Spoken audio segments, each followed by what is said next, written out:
The history of the Jewish people began more than 3,000 years ago. In the desert, an idea developed of the one and only God, one who tolerates no other gods but him. Monotheism was an idea that would change the world.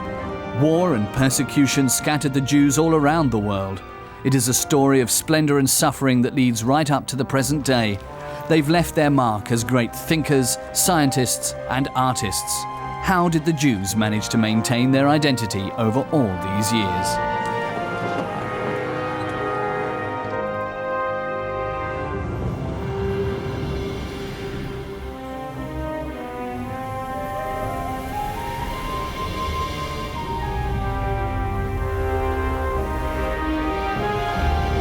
The Jews, History of a People.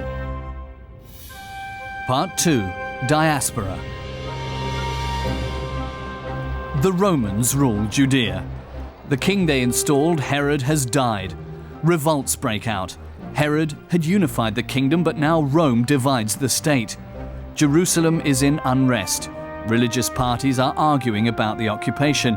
At the temple, the most sacred place in the city, the different views clash.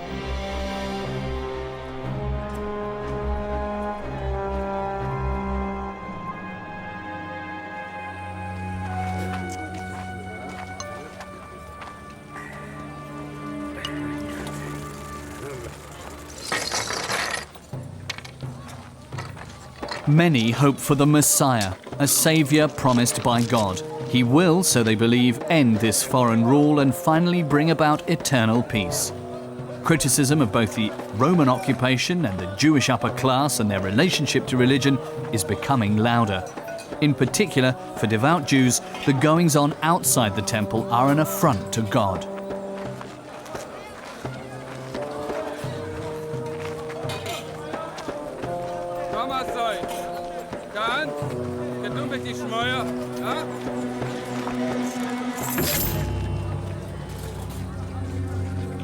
In the eyes of his followers, the preacher Jesus is the Messiah. For the Romans, he is a rabble-rouser. They crucify him. Nobody suspects that his death is the birth of a new world religion, closely linked with the fate of the Jewish people.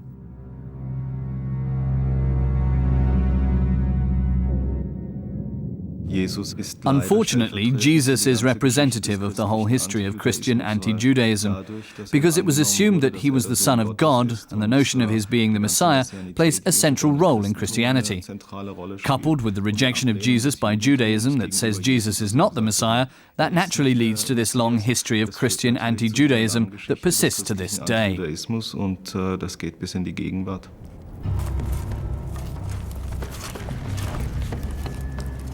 Crucifixion is a common form of punishment that the Romans use against tiresome rabble-rousers, but the early Christians don't blame the Romans for the death of Jesus, they blame the Jewish people.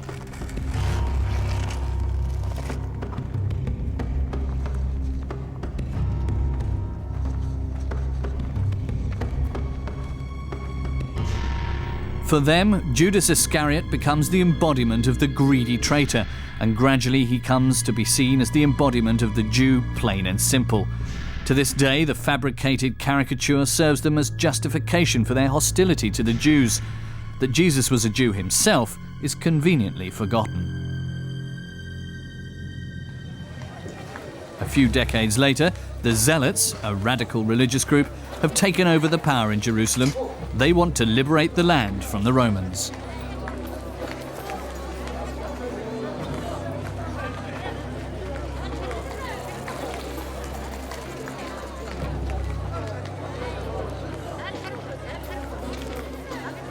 For 2 years, Roman legions besieged the city where refugees from the entire region are hiding out. Only gravediggers are allowed to leave Jerusalem. In order to prevent the spread of disease, the dead are buried outside of the city walls.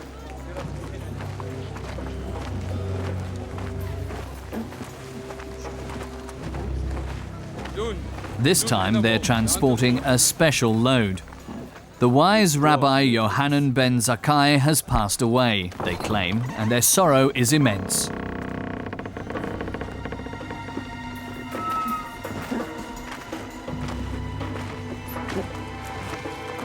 At this time, hardly anyone still believes in the victory of the Jewish rebels. The superiority of the Roman enemy is just too great.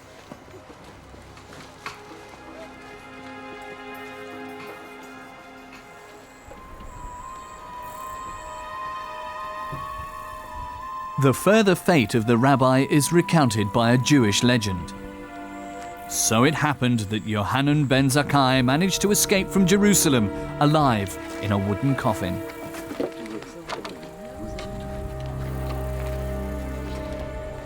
The rabbi isn't out to save his own life, but the faith and the knowledge of his people, his memories and his hopes. He's planning a new religious center far away from the besieged metropolis. If Jerusalem is lost, at least the spirit of Jewry must have a new home.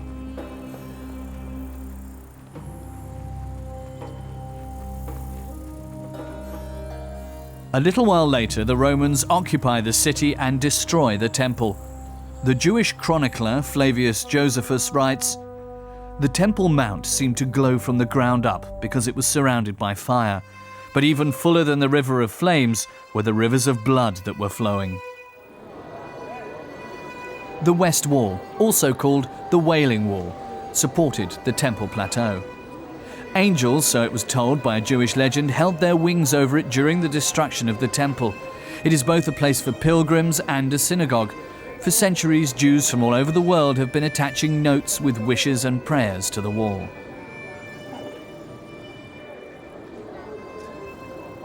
The symbolic power and the connection of modern Jewry with the Jewry of ancient times, for that the West Wall is a connecting link, between the old Jewish state and the new Jewish state, the worldwide diaspora.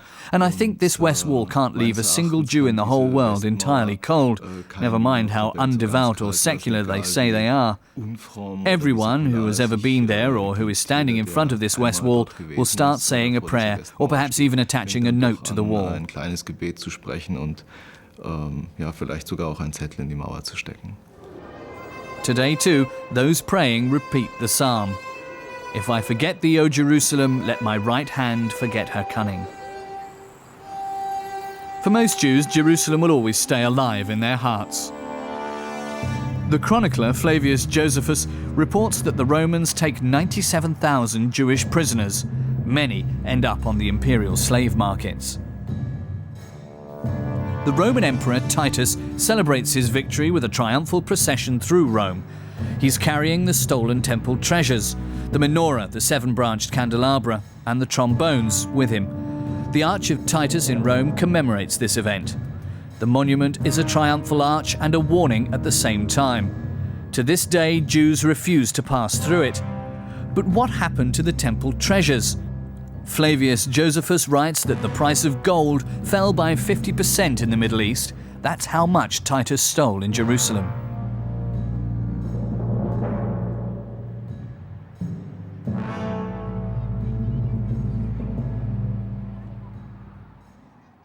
Scholars suspect that Emperor Vespasian and his son financed expensive buildings in Rome with the booty.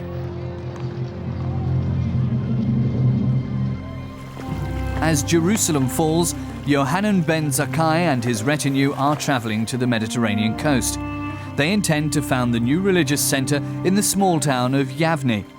Here they want to make the Torah the focal point of studies and teaching. Soon Yavne comes close to the importance of Jerusalem.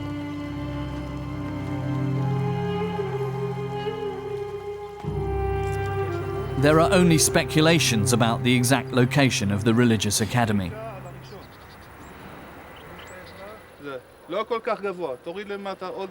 Since 2005, a team from Bar Ilan University has been systematically looking for remains. Amongst them is Avi Solomon, and he has a big dream. It's the dream of an archaeologist and a devout Jew.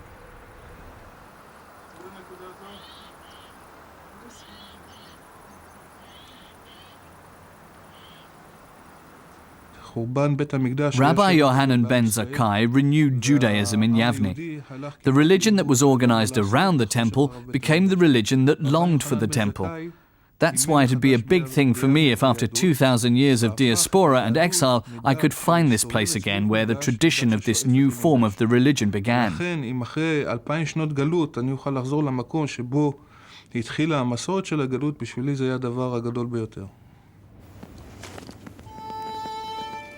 Yohanan ben Zakkai implements far-reaching reforms. He abolishes animal sacrifice, which has been the custom in the temple. Communal prayer and the study of the Torah take its place. The menorah becomes the symbol for the holy city of Jerusalem and the lost temple.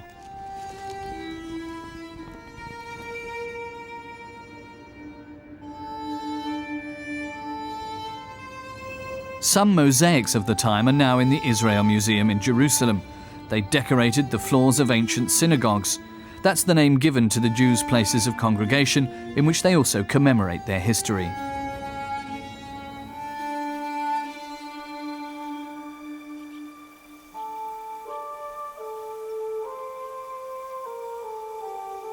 In Gamla, in the Golan Heights, archaeologists found one of Israel's earliest synagogues. After the fall of Jerusalem, many Jews fled to this inhospitable area.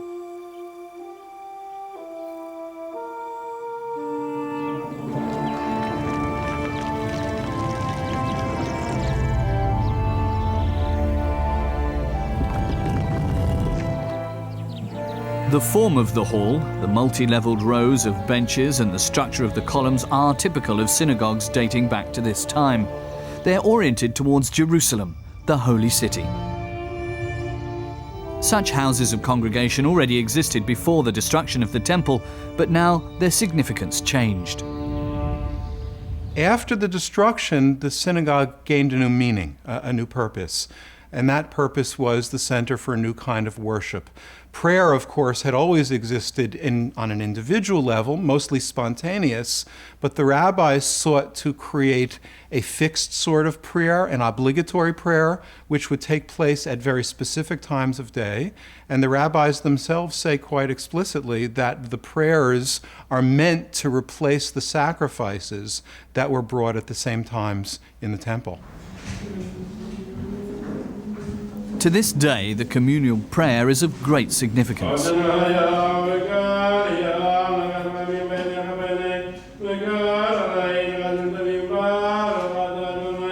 A service can only take place when at least 10 men are present. Only then is the presence of God, the Shekinah, guaranteed.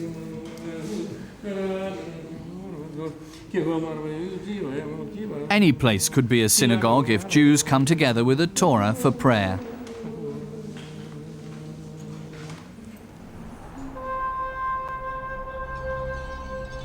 After the fall of Jerusalem and the destruction of the temple, the survivors flee right to the edge of the desert into the vicinity of the Dead Sea. Herod had erected the fortress Masada on the huge rock plateau. It was considered unassailable for a long time.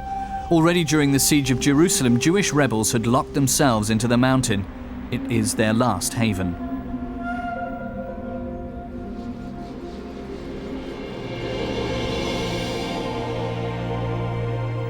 Rome sends 8,000 legionaries to Masada. The floor plans of their camps are still recognizable today.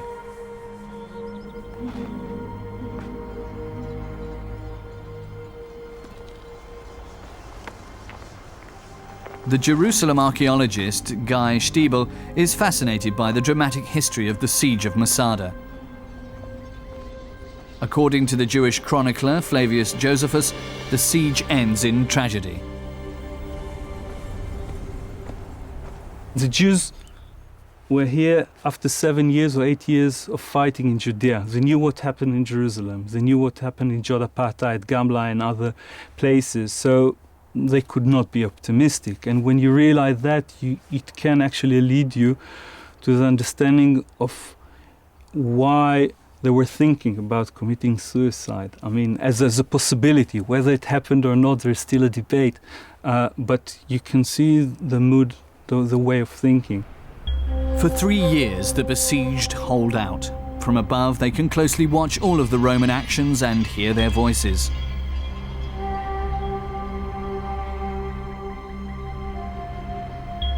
the Romans force Jewish prisoners to build a huge ramp. Then they roll the battering ram up and attack the wall of the fortress. The discoveries of the archaeologists corroborate this part of the story as recounted by the chronicler Josephus. But the final scenes of the drama lie in the dark. Did the rebels really draw lots for the 11 men that killed nearly 1,000 others before they killed themselves? What is truth and what is heroic legend? Because so far archaeologists have only recovered 32 skeletons. Guy Stiebel is hoping for new insights into the days before the showdown.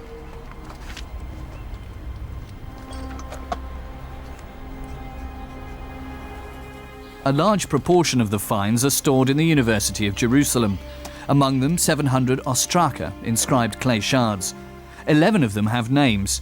Are these the lots Flavius Josephus writes about? It is certainly true that the name of Ben Jair is written on one of them, the name of the rebel leader.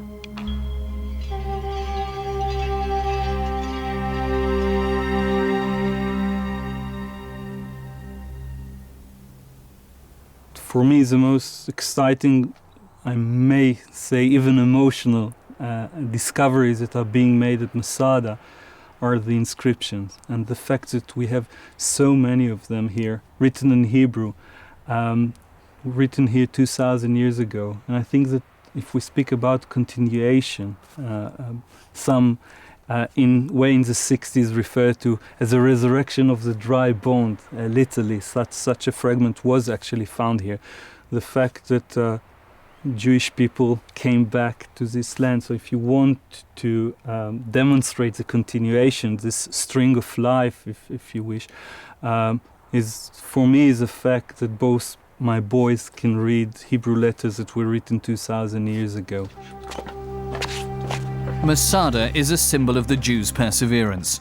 Here they believe with particular conviction in the recreation of Israel as it is prophesied in the Bible.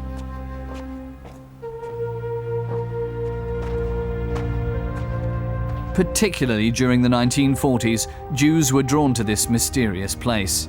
Some had survived the Holocaust in Europe. They too left inscriptions for future generations.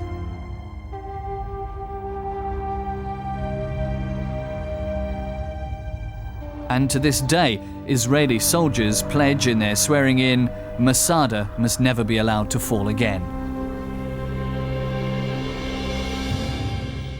In 135 AD, Emperor Hadrian put down the last revolt of the Jews.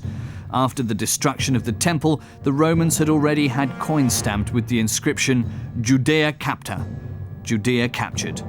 Now they destroy Jerusalem completely and erect a new city.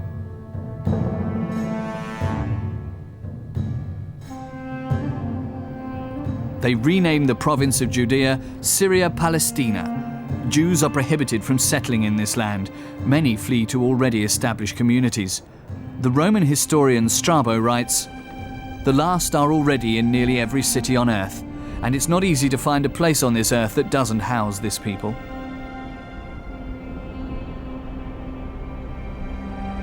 Some stay in northern Palestine, close to their holy city.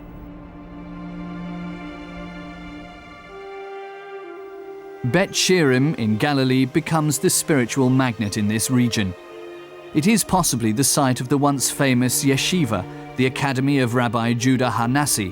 Many scholars and students come to study the Torah.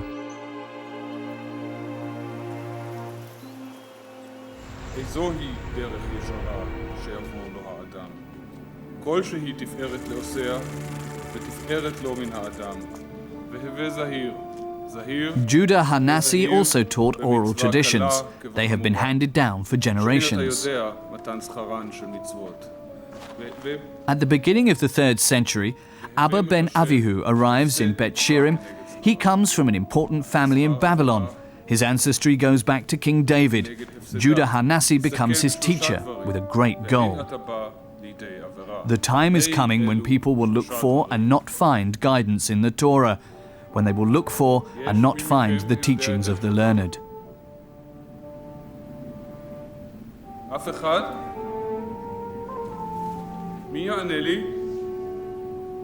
Many answers to questions of everyday life are still only handed down orally. Together with his students, Judah Hanassi begins to write down the so-called oral Torah. אכן ענית טוב. What is created is the Mishnah, a compilation of all guidelines and teachings for a life in the spirit of the Torah. We discover that in many respects, both the law of the Mishnah and the form in which it records it is quite new. In my estimation, the Mishnah is far more new than it is old, far more innovative or even revolutionary, because it had to address a very, very revolutionary period, a period that was literally unprecedented. And therefore, it went forward in very bold ways, keeping what it could of the old, but forging ahead with the new in a very aggressive fashion. The Mishnah helps devout Jews to live the laws of the Torah in everyday life. So too with the dietary laws known as kashrut, that prescribe what can be eaten and what cannot. The Jews differentiate between kosher, pure, and trefa, impure. This holds for all food and its preparation. One of the many laws of the Torah is, "Thou shalt not seethe a kid in his mother's milk."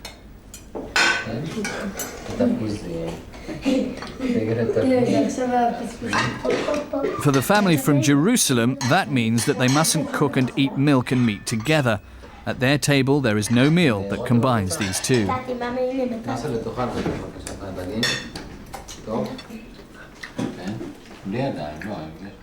For the kitchen, this means separate fridges, sinks, tablecloths, pots and cutlery.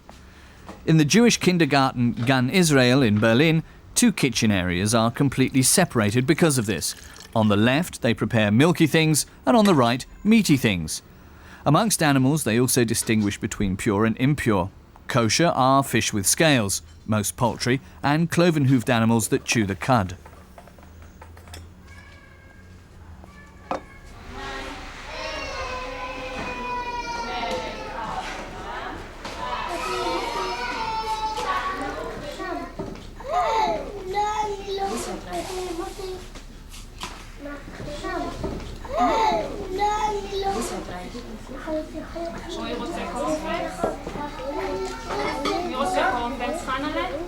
You will find many, many Jews who don't care very much about kashrut at all, who will refuse to eat pork or other pig products, because this became a very powerful symbol of what Jews shouldn't eat.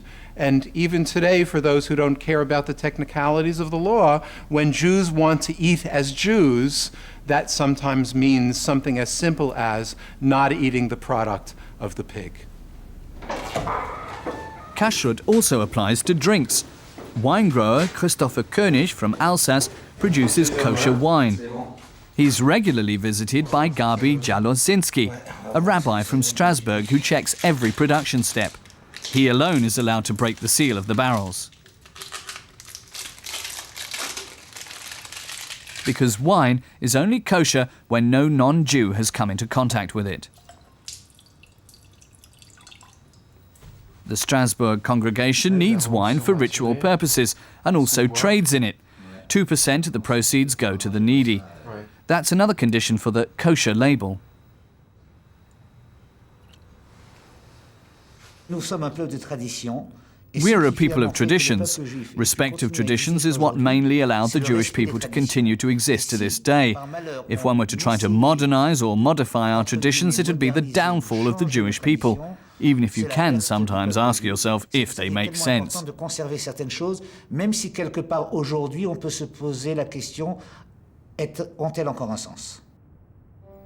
After the loss of Jerusalem and the Temple, the Torah and the Mishnah become important sources of identity.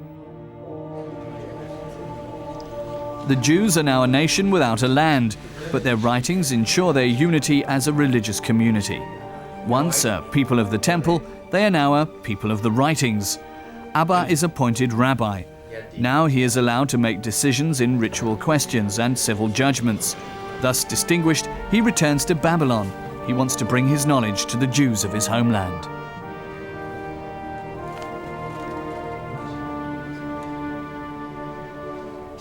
When his teacher, Judah Hanassi, dies at the beginning of the 3rd century, the sorrow for the famous rabbi is great. He is buried in the necropolis of Bet Shirim. After Jerusalem, it's one of the most important Jewish cemeteries. Many have themselves buried here right into the Middle Ages in the soil of the Holy Land.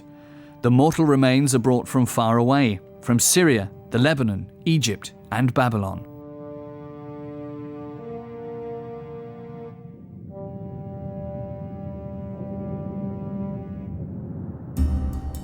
Abba returns to his Babylonian home. Many Jewish communities have been in existence here for 700 years. Abba's destinations are the great centers of Jewish teaching on the Euphrates, Pumbeditha, Nahadia, and Sura.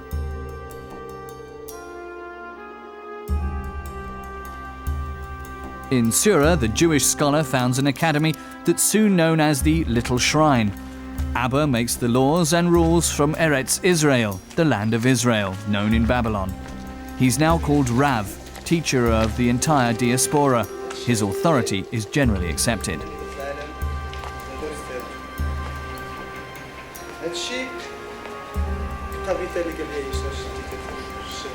Soon the schools in Babylon surpass those of the old homeland. Together with other scholars, Abba writes a great work that will shape Jewish religion to this day.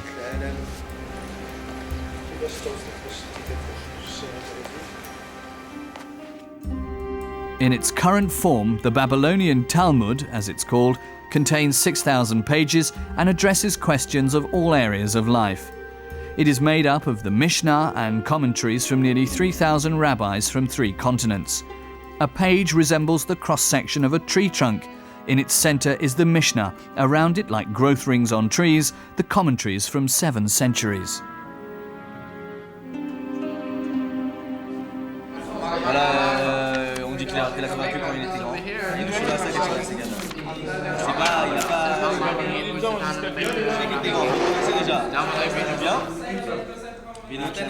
Keep turning it, because everything is contained within it. Thus, it is written in the Talmud. Even in foreign lands, it is a kind of portable homeland for Jews that they want to have close to them. Everywhere in the world, be it New York, Jerusalem, or here in Frankfurt, students and teachers are studying and discussing in the Talmud schools. How is a certain law in the Torah to be understood, and how is it applied in practice? What does Rabbi Hillel write, and what does Rabbi Shammai say to this? This way, the Talmud secures the religious laws, keeps the teaching alive, and makes their further development possible. The joke, the later knowing joke, which says that if you have 2 Jews, at least 2 opinions, probably 3, there's no doubt in my mind that the Jewish inclination toward argument originates in the Talmud. There is a culture of argument in the Talmud which is very powerful. The Talmud recognizes, I believe, that there's no single truth, that we don't know exactly what God wants of us, so it's important to argue. What does God want of us? And different opinions might be equally legitimate, and the Talmud pursues those opinions by and large as though they are legitimate. And when we get to the end of the Talmud, while sometimes decisions are made, very, very often the arguments with which the Talmud began are precisely the same arguments with which it ends, the only difference being we now recognize why each of the different opinions is a good opinion. After its creation, the Talmud soon comes to other communities. The text promotes the spiritual union of the dispersed people. At the end of the 6th century, a new power enters the stage of world history: Islam. The founder of the new religion is the Arabian merchant Muhammad. His visions and revelations are written down in the Quran.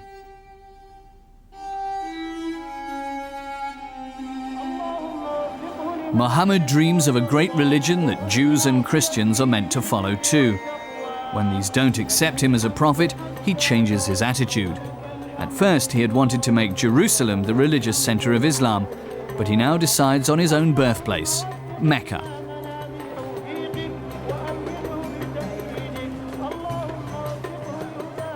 After the death of Muhammad, his successors conquer the Arabian Peninsula, and soon the Islamic Empire stretches right into North Africa.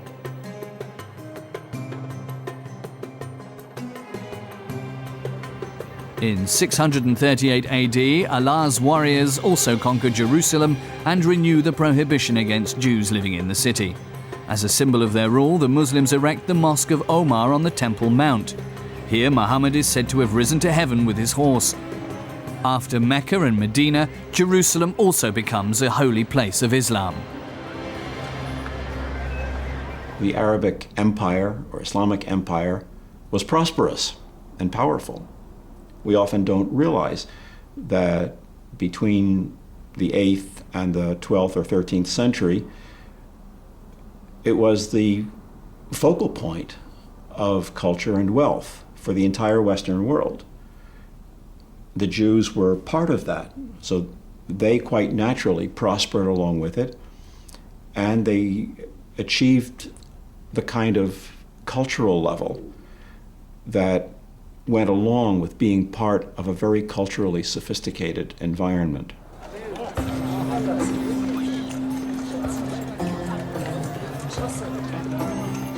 For the first time since the fall of the Temple, most Jews are once again living in a single cultural, political, and economic unit.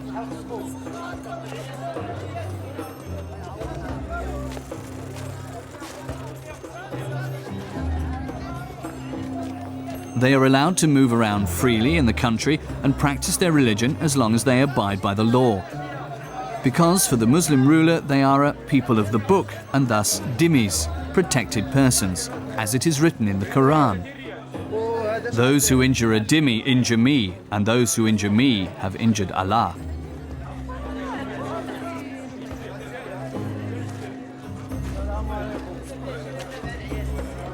But they don't have the same rights. Jews are not allowed to ride horses or camels, and they're not allowed to bear arms.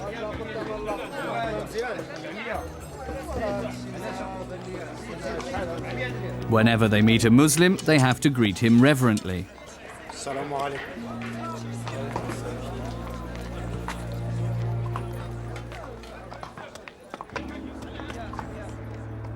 Islam's economic and intellectual metropolis is Baghdad.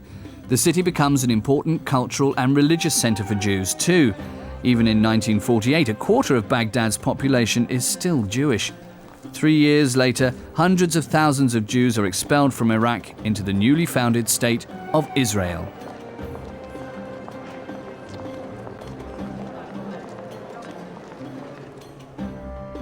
Right into modern times, the Jews were influential citizens with a largely autonomous administration.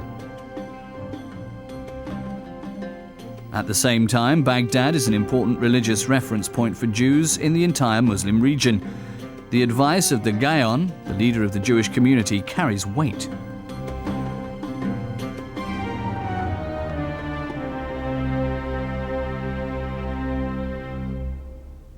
According to what we're told, when the head of the Jewish community in Baghdad came to the palace for an audience with the caliph, a crier would run ahead of him to clear the streets and say in Arabic, "Make way for the son of David who is coming to see the caliph."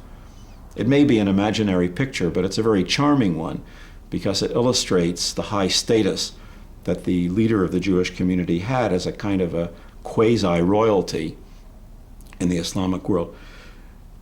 Given that background, the religious leadership of the Jewish community of Baghdad became the religious leadership of the Islamic world, which meant for practical purposes the whole Jewish world, since 95% of the Jewish population of the world lived in Arabic-speaking Islamic territories. Internal Jewish disputes are also argued in the presence of the caliph.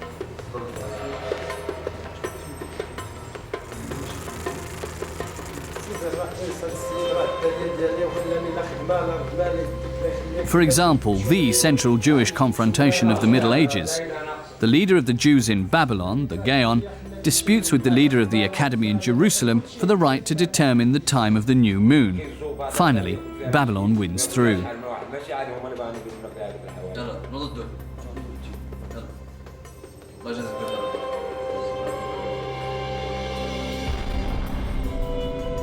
The argument is of great significance because the Jewish calendar is based on the lunar cycle. The new moon always falls on the first day of the month.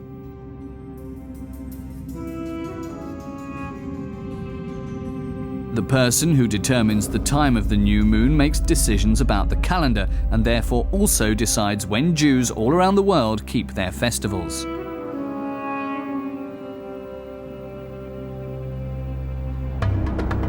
In 711 AD, Islam reaches Europe.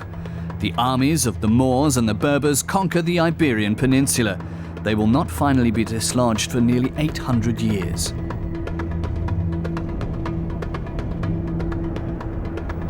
Many Jews welcome the Muslim conquerors.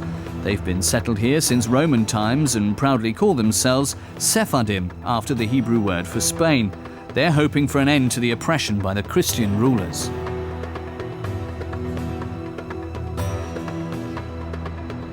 Cordoba becomes the capital of Muslim Andalusia and the most important center of Jewish life. One of the most famous Jewish philosophers is born here in 1135 AD, Moses ben Maimon, who is also called Maimonides. On his monument in the former Jewish quarter it says, "From Moses to Moses, there was none like Moses."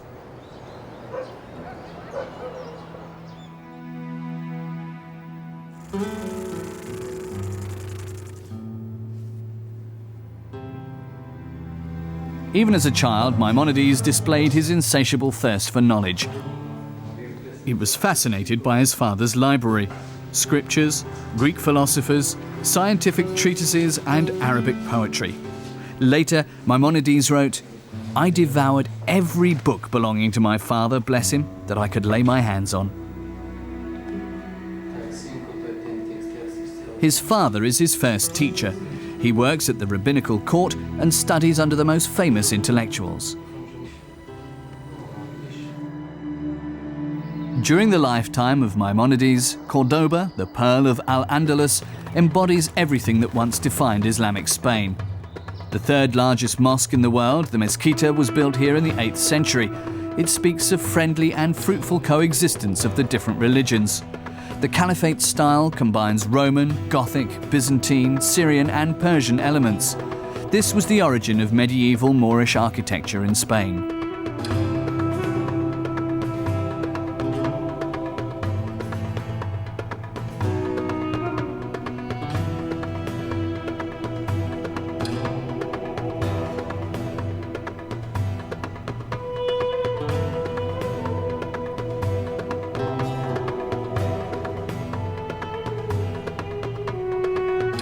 The Caliph's openness draws poets and intellectuals to Cordoba from all around the world. The city is also the spiritual home of Maimonides. Throughout his life he would say, "Here with us in Al-Andalus."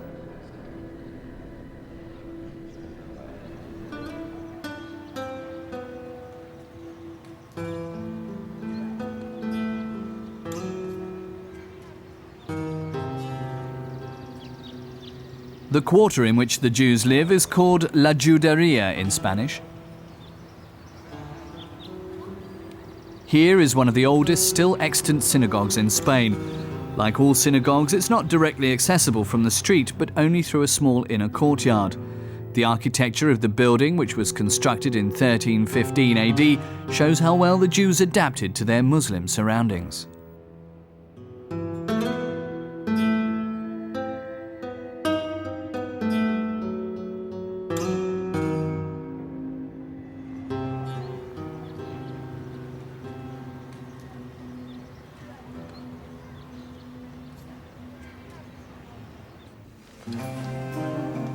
Maimonides' father doesn't just open up the world of scripture to his son, but also the world of the practically applied sciences. Andalusia is a rich source of information for the curious boy because it's one of the most significant centers of art and science. Long before the Christians, Arab scholars adopt the knowledge of the ancient Greeks.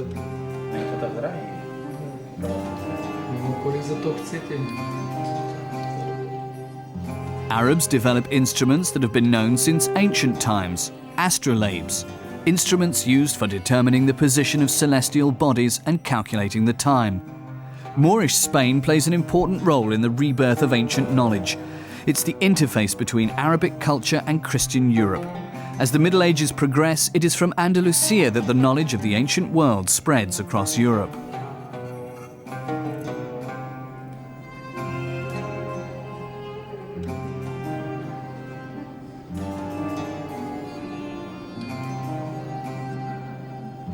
Medicine and botany also reach new heights. Jews take over knowledge and skills and develop them further. It is often they who introduce the new methods and the knowledge to Europe.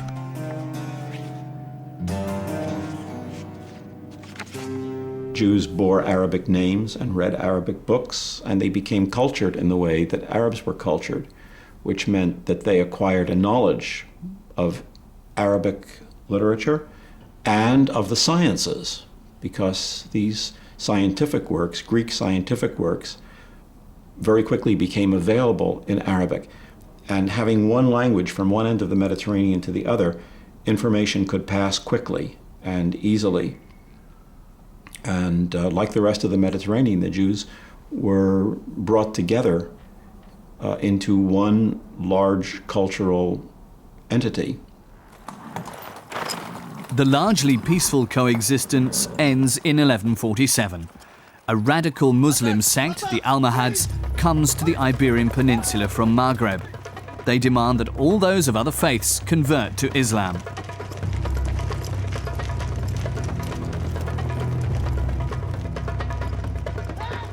Many Jews flee from the Almohads to the Christian north of Spain, or they try to escape to northern Africa.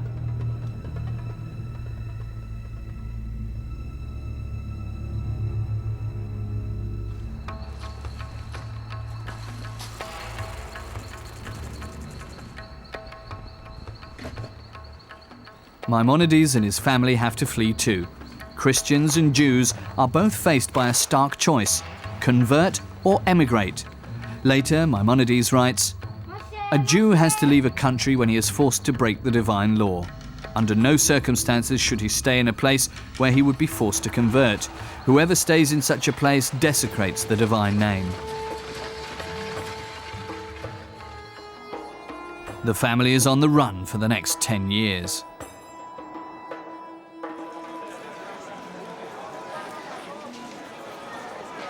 They settle in Fez, in modern-day Morocco.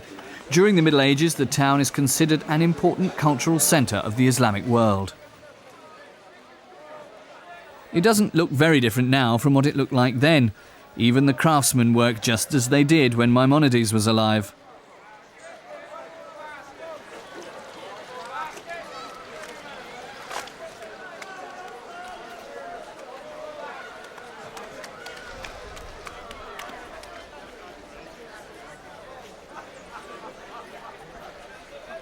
He's said to have lived in this house in the Rue des Horloges.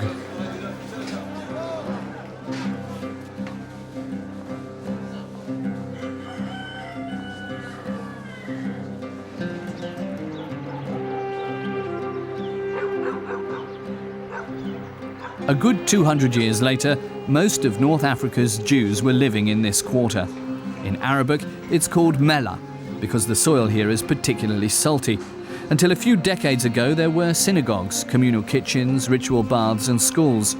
Fez was a famous Jewish centre. Between 1950 and 1980, many Jews left Morocco. Only 2 synagogues have survived. In one of them, Habanim, there is a small Jewish museum.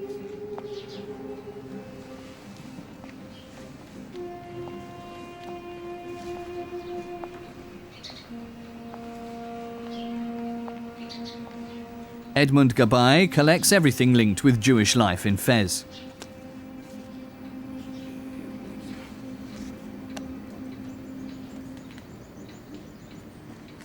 In this museum, the synagogue comes alive again in my heart. We studied here, we prayed here. When we were young, there was a canteen here in which we ate. There were important rabbis. We lived through the whole decline.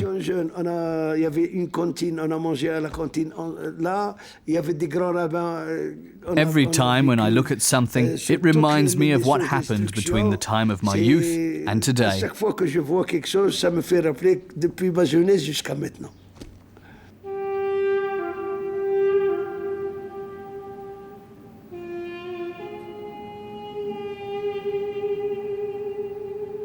The heyday of the Jews in Fez seems to be over.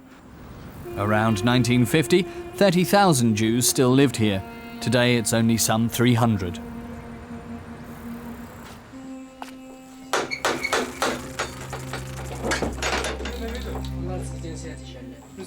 When the Almohads seized the power in Fez too, a new period of religious oppression begins for the Maimon family. From now on, it's convert to Islam or die. Maimonides witnesses the execution of the chief rabbi of Fez. He'd refused to forswear his faith. Maimonides and his family have no option but to flee again.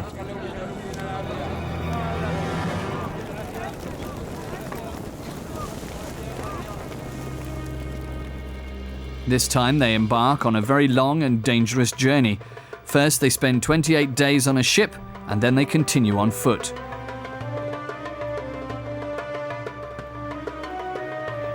They settle in Al-Fustat in Egypt. At the time it was a suburb of Cairo, the capital of the Muslim rulers in Egypt.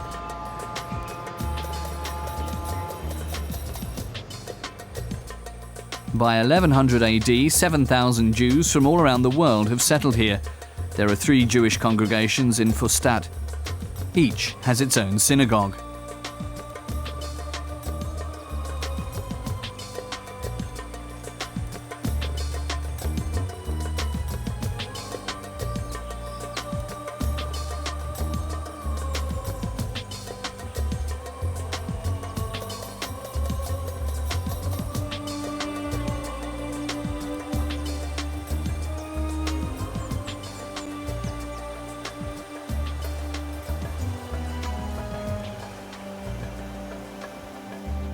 Maimonides is said to have prayed in the Ben Ezra synagogue.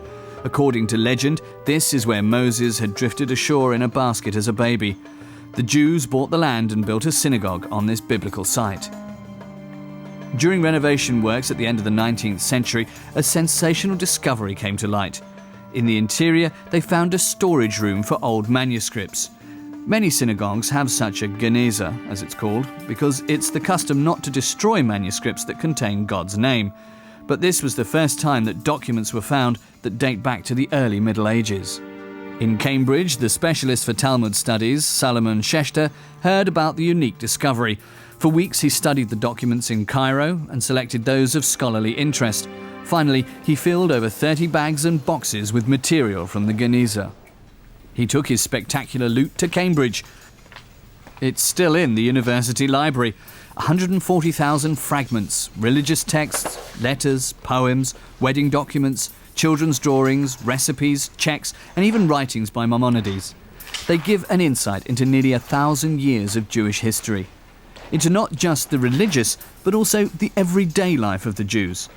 Because of this discovery, the Jewish congregation in Cairo is the best documented of all the Jewish communities in the Islamic world of the Middle Ages.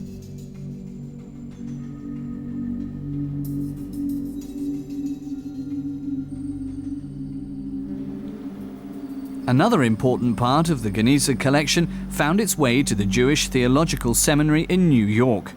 Here, the medieval specialist Mark R. Cohen has been researching its secrets for over 30 years.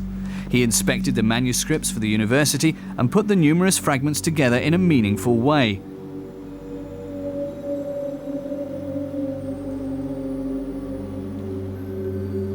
It's detective work.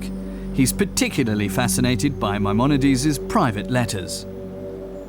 We begin to understand how Maimonides acted as a real person in actual life. He was a man of the community, not just a man of letters. He was the centrally most important scholar and leader in the Jewish community of Egypt in the second half of the 12th century.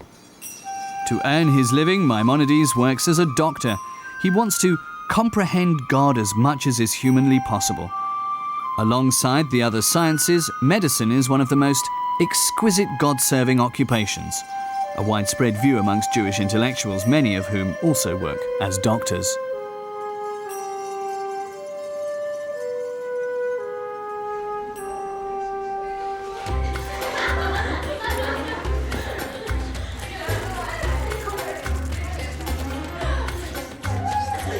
Because of his expert knowledge, he is summoned to court by Grand Vizier Al-Fadil as his personal physician.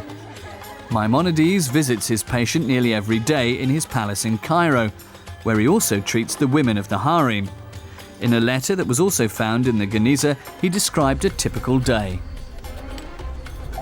I live in Fustat, and the ruler resides in Cairo, which is about 2 Sabbath journeys away. My duties to him are hard. I have to visit him every day, and that early in the morning. If he or one of his children or one of the harem women are unwell, I don't dare leave Cairo. I have to remain in the palace for the larger part of the day.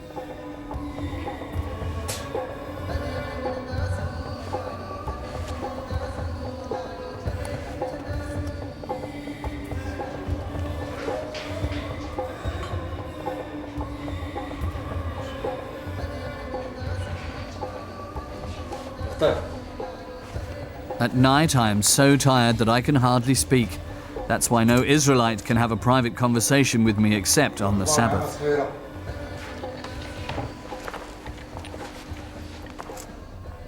Besides working as a doctor, he composed the Mishneh Torah and the Guide for the Confused, a manual for Jews all around the world. It was his goal that every Jew should understand the fundamentals of the oral teachings and be able to live according to the traditions.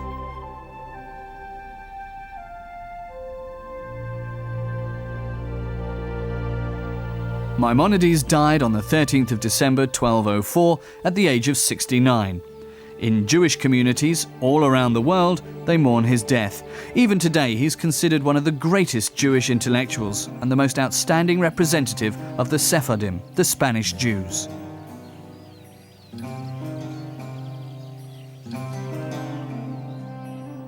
For the Jews in Maimonides' home country, Spain, though, a new era has already begun.